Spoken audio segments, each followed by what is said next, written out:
So hey guys, I have this 국거리 leftover, and what this is basically a tough part of meat. I got sinew, and I boiled it in 국간장, which is a saltier type of soy sauce, and also 멸치액젓 and 멸치액젓, which is the juices from the salted anchovies. So it's very salty and very savory stuff, and I parboiled it for about 30 minutes, and this needs to go about 20 minutes more to be really softened. So that's how I prepare my soup base, and I will show you someday how to make this as well. But today I have that left over. I need to use that up, so I'm making Tangguk today. So first of all, I'm going to be peeling my radish.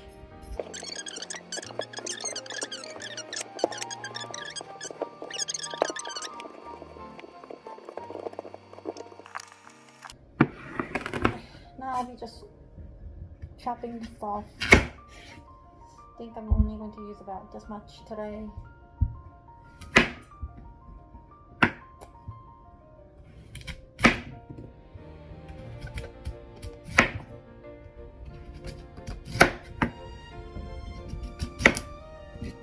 How big you cut this is really up to you, but the general rule is that you want them to be roughly the same size so that they cook evenly. So I'm aiming for mine to be about this size, so maybe like an inch that way, maybe 3/4 an inch this way, and maybe like 1/8 inch thick.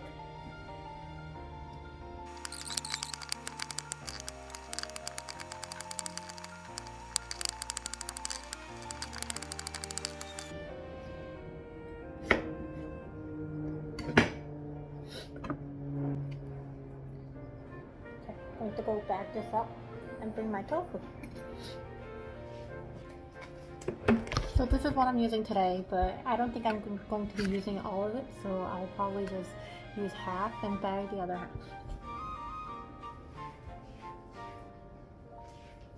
Yep. So I find that if you bag the juice that it came out with originally in the bag of you're keeping, it will keep longer, so I always do this and try to find a bag that better fits your tofu so that your tofu will be merged in the juices, kind of like that, and then try to get as much of the air out as possible, so kind of like this, so that it will be kind of submerged in the bag. Or just put the radishes where the tofu used to be.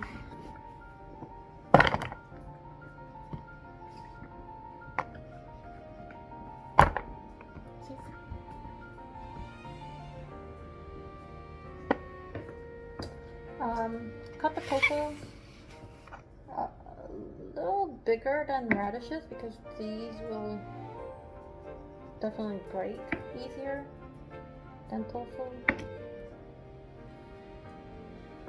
So I think I would go for about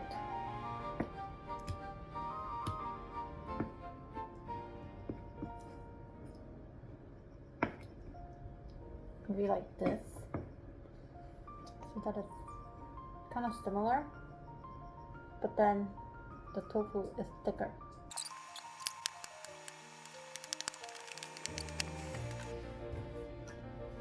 And lastly, this may be something that you're not very familiar with. It's basically a jelly made out of seaweed, I believe. Let me read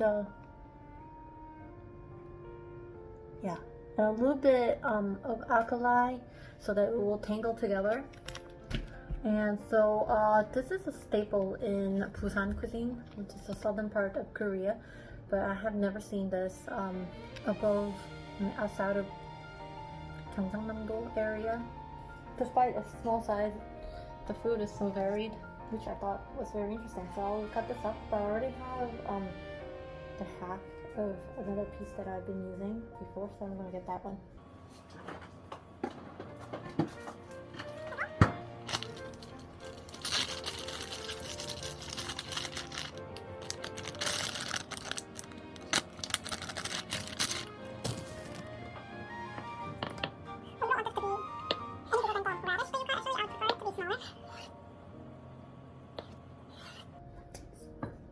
Very chewy, like this.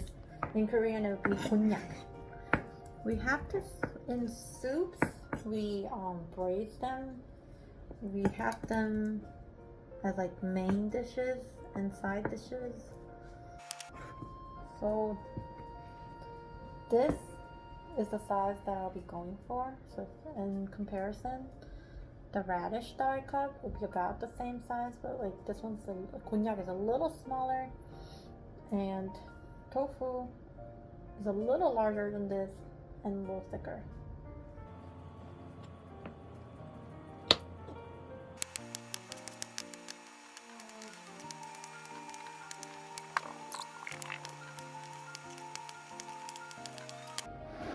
I have a pot of water boiling away, and now it's time to Tangguk soup. So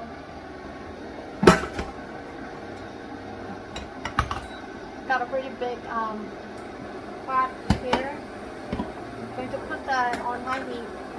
And so this is the kukori that I've been talking about. The fat has coagulated on top. As I said, this is already half cooked, so that it's easier for me to make soups, and I had to boil for a very long time to get really nice tender meat. Get all that grease out of there, because grease is flavor.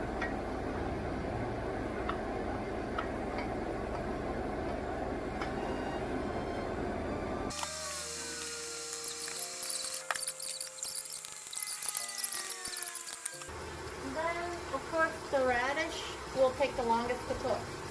So tofu needs to cook about like 3 minutes to fully cook in the soup. So Gonyak will only take about a minute. This radish though, depending on how thick you cut it, will take between 10 to like 20 minutes to cook. So this goes in first.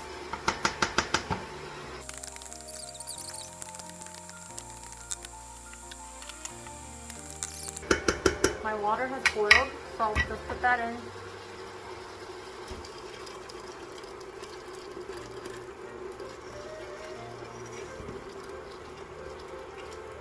Like that. I always want to go for how it looks rather than like exact measurements. So this is about the proportions that I'm going for, and this is the color that I'm going for. It's not very dark, like just soy sauce. This is the proportions of meat versus radish that I'm going for.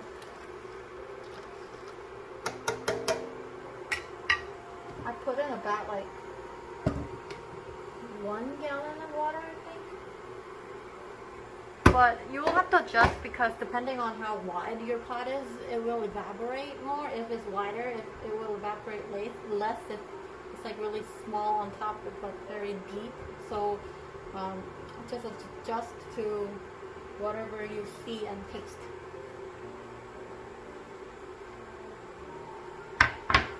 Now that it's coming to a boil, I'll probably put in the tofu and my Gonyak. If I was being really fancy, if this was for guests, then I would have boiled the Gonyak in another pot to kind of get rid of its raw edges. As I said, they put alkali in this, some form of alkali to make it tangle together. So sometimes you can taste it, like when you put too much baking powder in your cookie dough, it tastes kind of funny. You can kind of have that taste in your soup. So, as I said, if I wanted to be fancy, if I had somebody coming over and this was for a guest, then I would boil it in a separate pot, and then once it boils for like a minute, I will take it out and then put it in my soup. but today I'm not trying to be fancy.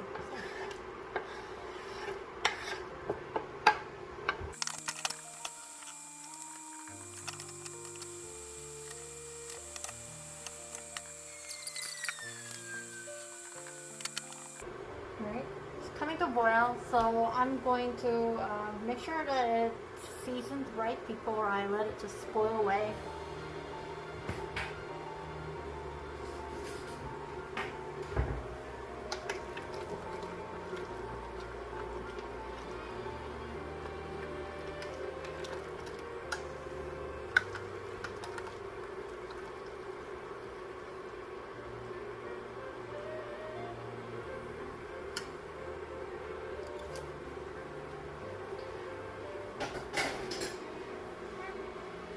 Going to be okay, but I'm going to put in more 액젓. 한국 간장. 액젓, you don't have to really boil away, but with 간장 you kind of have to. I don't like eating it raw.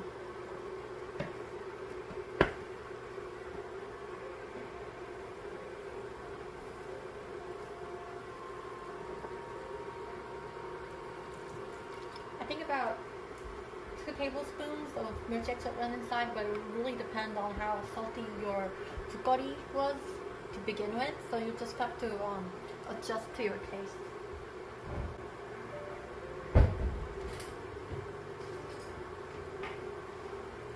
And because I am seasoning with 액젓 and 간장, I can kind of smell how salty it's going to be, because unlike salt, that's odorless, this 멸치액젓 stuff, they're very pungent, so you can't tell how salty it is by how stinky it smells. Yep. That should be enough.